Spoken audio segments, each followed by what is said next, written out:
भारत के स्वतंत्रता संग्राम की कहानी केवल युद्ध, विद्रोह और नेताओं की गाथा नहीं है, बल्कि यह उन अनगिनत अनकही कहानियों का समूह है जो साहस, बलिदान और सामान्य लोगों के दृढ़ संकल्प को दर्शाती हैं। 1857 से 1947 तक का यह कालखंड भारत के इतिहास में एक अनोखा अध्याय है, जिसमें न केवल बड़े बड़े आंदोलन और प्रसिद्ध नायक नायिकाएं शामिल हैं, बल्कि उन गुमनाम लोगों की कहानियां भी हैं जिन्होंने अपने छोटे छोटे योगदानों से स्वतंत्रता की लौ को जलाए रखा। इस लेख में मैं 1857 के प्रथम स्वतंत्रता संग्राम से लेकर 1947 की आज़ादी तक की उन अनकही कहानियों को विस्तार से प्रस्तुत करूंगा, जो इतिहास के पन्नों में कम ही उल्लेखित होती हैं। यह कहानी 9000 शब्दों में भारत के स्वतंत्रता संग्राम के विभिन्न पहलुओं, गुमनाम नायकों और सामाजिक आर्थिक परिवर्तनों को उजागर करेगी। एक अनकही शुरुआत 1877 का विद्रोह, जिसे प्रथम स्वतंत्रता संग्राम के रूप में जाना जाता है, भारत के स्वतंत्रता संग्राम की नींव रखने वाला पहला संगठित प्रयास था। इतिहास की किताबों में मंगल पांडे, रानी लक्ष्मीबाई और बहादुर शाह जफर जैसे नाम प्रमुखता से उभरते हैं, लेकिन इस विद्रोह में हजारों सामान्य सैनिकों, किसानों और स्थानीय नेताओं ने भी महत्वपूर्ण भूमिका निभाई। लखनऊ में अवध की बेगम हजरत महल ने 1857 के विद्रोह में एक ऐसी भूमिका निभाई जो न केवल साहसिक थी, बल्कि सामाजिक एकता का प्रतीक भी थी। जब उनके पति नवाब वाजिद अली शाह को अंग्रेजों ने निर्वासित कर दिया, तब बेगम ने न केवल अपने बेटे बिरजिस कादिर को अवध का नवाब घोषित किया, बल्कि स्वयं विद्रोह का नेतृत्व किया। बेगम ने लखनऊ में एक ऐसी सेना का गठन किया जिसमें हिंदू और मुस्लिम सैनिक कंधे से कंधा मिलाकर लड़े। उनकी रणनीति में गुरिल्ला युद्ध की तकनीक शामिल थी, जिसने अंग्रेजों को कई महीनों तक लखनऊ पर कब्जा करने से रोके रखा। बेगम की एक अनकही कहानी यह है कि उन्होंने स्थानीय महिलाओं को भी विद्रोह में शामिल होने के लिए प्रेरित किया। लखनऊ की गलियों में महिलाएं न केवल भोजन और हथियार पहुंचाने का काम करती थीं, बल्कि कई बार स्वयं हथियार उठाकर युद्ध में शामिल हो जाती थीं। जब लखनऊ पर अंग्रेजों का कब्जा हो गया, बेगम हजरत महल नेपाल भाग गईं, जहां उन्होंने अंतिम सांस तक अंग्रेजों के खिलाफ अपनी लड़ाई जारी रखी। उनकी कहानी इसलिए अनकही रह गई क्योंकि इतिहास ने पुरुष नेताओं को अधिक महत्व दिया और बेगम जैसे नायिकाओं को पृष्ठभूमि में धकेल दिया। रानी लक्ष्मीबाई की सेना में एक ऐसी महिला थीं जिनका नाम इतिहास में कम ही सुनाई देता है, झलकारी बाई। वह रानी की सखी और उनकी सेना की एक साहसी योद्धा थीं। झलकारी की शारीरिक बनावट और चेहरा रानी लक्ष्मीबाई से इतना मिलता जुलता था कि वह अक्सर रानी के स्थान पर युद्ध में उतर जाती थीं। 1858 में जब झांसी पर अंग्रेजों का हमला हुआ, झलकारी ने रानी के वेश में युद्ध का नेतृत्व किया ताकि रानी सुरक्षित रूप से निकल सकें। उनकी वीरता ने अंग्रेजों को भ्रमित कर दिया और इस भ्रम का लाभ उठाकर रानी लक्ष्मीबाई कालपी की ओर भाग निकलीं। झलकारी ने अंत तक युद्ध लड़ा और अंग्रेजों के हाथों वीर गति को प्राप्त हुई। उनकी कहानी उन लाखों गुमनाम नायकों की प्रतीक है जिन्होंने अपनी जान की परवाह किए बिना स्वतंत्रता के लिए बलिदान दिया। 1857 का विद्रोह केवल सैनिकों और नेताओं तक सीमित नहीं था। उत्तर भारत के गांवों में किसानों, मजदूरों और कारीगरों ने भी इस विद्रोह में हिस्सा लिया। उदाहरण के लिए बिहार के जगदीशपुर में कुंवर सिंह के नेतृत्व में स्थानीय किसानों ने अंग्रेजों के खिलाफ गुरिल्ला युद्ध छेड़ा। इन किसानों ने अपनी फसलों को जलाने और गांवों को खाली करने जैसे कठोर कदम उठाए ताकि अंग्रेजों को संसाधन न मिल सकें।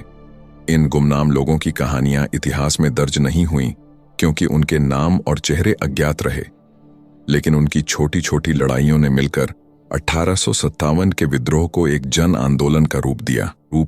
विचारों की क्रांति 1857 का विद्रोह भले ही सैन्य रूप से असफल रहा, लेकिन इसने भारतीयों के मन में स्वतंत्रता की चिंगारी जला दी। 1857 से 1885 तक का समय एक शांत क्रांति का दौर था, जिसमें भारतीय बुद्धिजीवियों, सुधारकों और सामान्य लोगों ने शिक्षा, साहित्य और सामाजिक सुधारों के माध्यम से स्वतंत्रता संग्राम की नींव मजबूत की। दादा भाई नौरोजी, जिन्हें grand old man of India कहा जाता है, ने अपनी पुस्तक poverty and un British rule in India में ब्रिटिश शासन के आर्थिक शोषण को उजागर किया। उन्होंने ड्रेन ऑफ वेल्थ सिद्धांत प्रस्तुत किया, जिसमें यह बताया कि कैसे भारत की संपत्ति को ब्रिटेन भेजा जा रहा था, जिससे भारत गरीब होता जा रहा था। लेकिन दादा भाई की एक अनकही कहानी यह है कि उन्होंने स्थानीय स्तर पर भारतीय व्यापारियों और उद्यमियों को संगठित करने का प्रयास किया। वह बॉम्बे में स्थानीय व्यापारियों के साथ मिलकर स्वदेशी वस्तुओं को बढ़ावा देने के लिए छोटे छोटे संगठन बनाते थे। उनकी यह कोशिश थी कि भारतीय लोग विदेशी वस्तुओं का बहिष्कार करें और अपनी आर्थिक स्वतंत्रता को मजबूत करें। हालांकि यह प्रयास बड़े पैमाने पर सफल नहीं हुआ, लेकिन इसने स्वदेशी आंदोलन की नींव रखी, जो बाद में गांधी जी के नेतृत्व में एक राष्ट्रीय आंदोलन बना। साहित्य के माध्यम से स्वतंत्रता। रविंद्रनाथ टैगोर की बहन स्वर्ण कुमारी देवी एक ऐसी साहित्यकार थीं जिन्होंने अपने लेखन के माध्यम से स्वतंत्रता संग्राम को प्रेरित किया। उनकी रचनाएं जैसे काहर काहिनी और बिछारक भारतीय समाज की कुरीतियों और अंग्रेजी शासन के अत्याचारों को उजागर करती थीं। स्वर्ण कुमारी ने महिलाओं के लिए सखी समाज नामक संगठन की स्थापना की, जो न केवल सामाजिक सुधारों पर काम करता था, बल्कि महिलाओं को स्वतंत्रता संग्राम में शामिल होने के लिए प्रेरित भी करता था। उनकी एक अनकही कहानी यह है कि उन्होंने बंगाल में गुप्त रूप से महिलाओं के लिए सभाएं आयोजित की, जहां स्वदेशी आंदोलन और अंग्रेजी शासन के खिलाफ विचार विमर्श होता था। इन सभाओं में महिलाएं न केवल साहित्य पढ़ती थीं, बल्कि स्वदेशी कपड़े बुनने और हथियार बनाने जैसे कार्य भी सीखती थीं। 1885 में भारतीय राष्ट्रीय कांग्रेस की स्थापना ने स्वतंत्रता संग्राम को एक संगठित दिशा दी। शुरुआती दौर में कांग्रेस के नेता, जिन्हें मॉडरेट कहा जाता था, संवैधानिक तरीकों से अंग्रेजों से सुधारों की मांग करते थे। लेकिन इस दौर में भी कई ऐसी कहानियां थीं जो इतिहास में कम ही उल्लेखित होती हैं। दक्षिण अफ्रीका से भारत तक भवानी दयाल सन्यासी एक भारतीय प्रवासी थे, जो दक्षिण अफ्रीका में गांधी जी के साथ सत्याग्रह आंदोलन में शामिल हुए। लेकिन उनकी अनकही कहानी यह है कि उन्होंने 1910 में भारत लौटकर उत्तर प्रदेश के गांवों में स्वतंत्रता संग्राम की चेतना जगाई। भवानी दयाल ने हिंदी में भारत में स्वराज नामक पुस्तक लिखी, जिसमें उन्होंने गांधी जी के सत्याग्रह के सिद्धांतों को भारतीय संदर्भ में समझाया। उन्होंने गोरखपुर और बनारस जैसे क्षेत्रों में स्थानीय किसानों को संगठित किया और उन्हें अंग्रेजों के खिलाफ शांतिपूर्ण विरोध करने की प्रेरणा दी। उनकी एक अनोखी रणनीति थी कि वह गांवों में रामलीला जैसे सांस्कृतिक आयोजनों का उपयोग स्वतंत्रता के संदेश को फैलाने के लिए करते थे। इन आयोजनों में वह स्वतंत्रता संग्राम की कहानियों को नाटकों के रूप में प्रस्तुत करते थे, जिससे ग्रामीण लोग आसानी से प्रभावित होते थे। अनुशीलन समिति और गुप्त क्रांतियां। 1900 के दशक की शुरुआत में बंगाल में अनुशीलन समिति और जुगांतर जैसे संगठनों ने क्रांतिकारी आंदोलन को जन्म दिया। इन संगठनों के युवा क्रांतिकारी जैसे बाघा जतिन और खुदीराम बोस इतिहास में प्रसिद्ध हैं। लेकिन इन संगठनों में कई गुमनाम युवा भी थे, जिन्होंने अपनी जान की बाजी लगाकर स्वतंत्रता के लिए काम किया।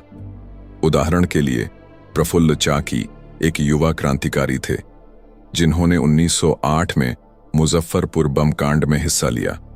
इस हमले में वह खुदीराम बोस के साथ थे, लेकिन जब पुलिस ने उन्हें घेर लिया, प्रफुल्ल ने आत्मसमर्पण करने के बजाय अपनी जान दे दी। उनकी कहानी इसलिए अनकही रही क्योंकि वह खुदीराम की तरह प्रसिद्ध नहीं हो सके, लेकिन उनकी वीरता ने बंगाल के युवाओं में क्रांतिकारी भावना को और मजबूत किया। 1915 में महात्मा गांधी के भारत लौटने के बाद स्वतंत्रता संग्राम ने एक नया मोड़ लिया। गांधी जी ने सत्याग्रह, अहिंसा और स्वदेशी जैसे सिद्धांतों के माध्यम से स्वतंत्रता संग्राम को एक जन आंदोलन में बदल दिया। लेकिन इस दौर में भी कई ऐसी कहानियां थीं जो इतिहास के पन्नों में कम ही दर्ज हुईं। उषा मेहता और आजाद। रेडियो 1942 के भारत छोड़ो आंदोलन के दौरान उषा मेहता एक ऐसी युवती थीं जिन्होंने गुप्त रूप से कांग्रेस रेडियो की स्थापना की। यह रेडियो स्टेशन अंग्रेजों के खिलाफ प्रचार करने और स्वतंत्रता संग्राम की जानकारी जनता तक पहुंचाने का माध्यम बना।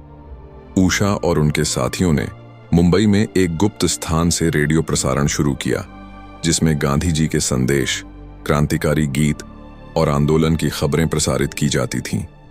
उषा की कहानी इसलिए अनकही रही क्योंकि वह और उनके साथी अक्सर गुप्त रूप से काम करते थे और उनके योगदान को बड़े नेताओं की छाया में दबा दिया गया। लेकिन उनके रेडियो प्रसारण ने लाखों भारतीयों को प्रेरित किया और आंदोलन को गति प्रदान की। किसान आंदोलन और स्वामी सहजानंद सरस्वती 1920 और 1930 के दशक में बिहार और उत्तर प्रदेश में स्वामी सहजानंद सरस्वती ने किसान सभा का गठन किया जो किसानों के अधिकारों के लिए लड़ती थी। स्वामी सहजानंद ने न केवल जमींदारों के खिलाफ बल्कि अंग्रेजी शासन के खिलाफ भी किसानों को संगठित किया। उनकी एक अनकही कहानी यह है कि उन्होंने बिहार के चंपारण में गांधी जी के सत्याग्रह को समर्थन देने के लिए हजारों किसानों को एकजुट किया। उनके नेतृत्व में किसानों ने न केवल करों का विरोध किया बल्कि स्वदेशी वस्तुओं को अपनाने और अंग्रेजी सामानों का बहिष्कार करने की शपथ भी ली। स्वामी सहजानंद की यह कहानी इसलिए महत्वपूर्ण है क्योंकि इसने दिखाया कि स्वतंत्रता संग्राम केवल शहरों तक सीमित नहीं था बल्कि गांवों में भी इसकी जड़ें गहरी थीं। 1920 और 1930 का दशक क्रांतिकारी आंदोलनों का दूसरा दौर था जिसमें भगत सिंह, चंद्रशेखर आजाद और सुभाष चंद्र बोस जैसे नायकों ने अंग्रेजी शासन को चुनौती दी। लेकिन इस दौर में भी कई गुमनाम क्रांतिकारी थे जिनकी कहानियां प्रेरणादायक हैं। क्रांतिकारियों की सहयोगी दुर्गा भाभी, जिनका असली नाम दुर्गावती देवी था, Hindustan socialist Republican army HSRA की एक महत्वपूर्ण सदस्य थीं। उन्होंने भगत सिंह और उनके साथियों को हथियार, धन और सुरक्षित ठिकाने उपलब्ध कराए। उनकी एक अनकही कहानी यह है कि जब भगत सिंह को 1929 में लाहौर में पुलिस से बचाने की जरूरत पड़ी, तब दुर्गा भाभी ने अपने पति भगवती चरण वोहरा के साथ मिलकर भगत सिंह को अपनी पत्नी के रूप में ट्रेन में बैठाकर सुरक्षित स्थान पर पहुंचाया। दुर्गा भाभी ने बाद में स्वयं क्रांतिकारी गतिविधियों में हिस्सा लिया और कई बार जेल भी गईं। उनकी कहानी इसलिए अनकही रही क्योंकि वह हमेशा पर्दे के पीछे रहीं और अपने योगदान को कभी उजागर नहीं किया। 1930 में सूर्या सेन के नेतृत्व में चटगांव शस्त्रागार लूट एक ऐसी घटना थी जिसने अंग्रेजी शासन को हिलाकर रख दिया। लेकिन इस विद्रोह में शामिल कई युवा जैसे प्रीतिलता वादेदार इतिहास में कम ही उल्लेखित होती हैं। प्रीतिलता एक शिक्षिका थीं जिन्होंने सूर्या सेन के साथ मिलकर चटगांव में अंग्रेजी ठिकानों पर हमला किया।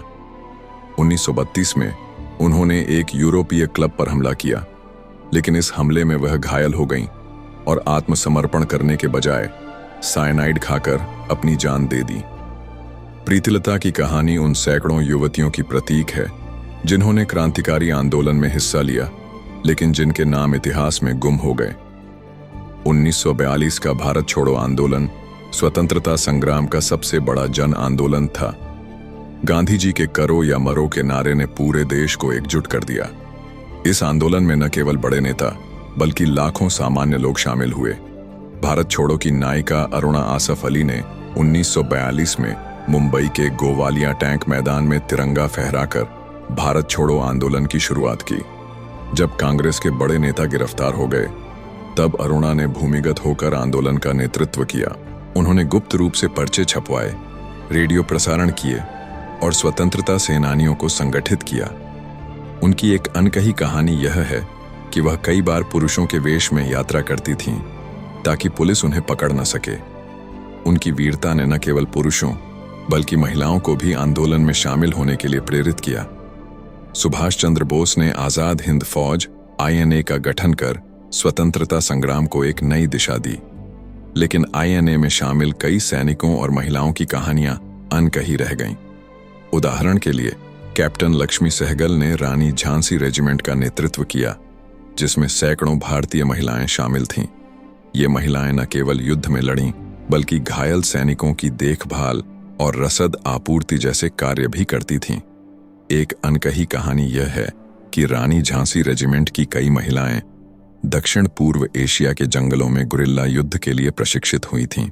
इनमें से कई महिलाएं ऐसी थीं जिन्होंने कभी हथियार नहीं उठाए थे, लेकिन देश के लिए अपनी जान की बाजी लगा दी।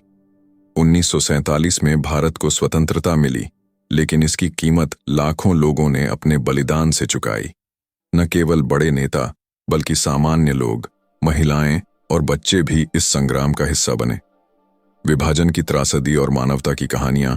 1947 का विभाजन स्वतंत्रता के साथ साथ एक त्रासदी भी लेकर आया। लाखों लोग विस्थापित हुए और सांप्रदायिक दंगे भड़क उठे। लेकिन इस त्रासदी के बीच भी कई ऐसी कहानियां थीं जो मानवता की मिसाल बन गईं। उदाहरण के लिए, पंजाब के एक छोटे से गांव में एक मुस्लिम परिवार ने अपने हिंदू पड़ोसियों को दंगाइयों से बचाने के लिए अपनी जान जोखिम में डाल दी। इसी तरह बंगाल में एक हिंदू परिवार ने अपने मुस्लिम दोस्तों को सुरक्षित सीमा पार कराने के लिए अपनी जमीन तक बेच दी। ये कहानियां इतिहास में दर्ज नहीं हुई, लेकिन इन्होंने दिखाया कि स्वतंत्रता संग्राम केवल अंग्रेजों के खिलाफ नहीं, बल्कि मानवता और एकता के लिए भी था। गुमनाम स्वतंत्रता सेनानी। स्वतंत्रता संग्राम में लाखों ऐसे लोग थे जिनके नाम इतिहास में दर्ज नहीं हुए। ये वे लोग थे जो गांवों में स्वदेशी कपड़े बुनते थे, जेलों में भूख हड़ताल करते थे और गुप्त रूप से क्रांतिकारियों को सहायता पहुंचाते थे। उनकी कहानियां अनकही इसलिए रहीं क्योंकि वह अपने योगदान को कभी उजागर नहीं करना चाहते थे। भारत के स्वतंत्रता संग्राम की अनकही कहानियां हमें यह सिखाती हैं कि स्वतंत्रता केवल कुछ नेताओं की देन नहीं थी, बल्कि यह लाखों सामान्य लोगों के साहस, बलिदान और एकता का परिणाम थी। बेगम हजरत महल, झलकारी बाई, उषा मेहता और दुर्गा भाभी जैसे लोग भले ही इतिहास के पन्नों में कम उल्लेखित हों, लेकिन उनकी कहानियां हमें प्रेरित करती हैं। इन अनकही कहानियों को सामने लाना इसलिए जरूरी है क्योंकि ये हमें याद दिलाती है कि स्वतंत्रता एक सामूहिक प्रयास थी। आज जब हम स्वतंत्र भारत में सांस लेते हैं, तो हमें उन गुमनाम नायकों को भी याद करना चाहिए जिन्होंने अपनी छोटी छोटी लड़ाइयों से इस आज़ादी को संभव बनाया। ये कहानी आपको कैसी लगी राय कमेंट सेक्शन में ज़रूर दें। वीडियो को लाइक और शेयर करें और हमारे the inspire story Hindi YouTube channel को सब्सक्राइब करके बेल आइकॉन प्रेस करें, जिससे आने वाली वीडियोस मिस ना हो। मिलते हैं अगली वीडियो में।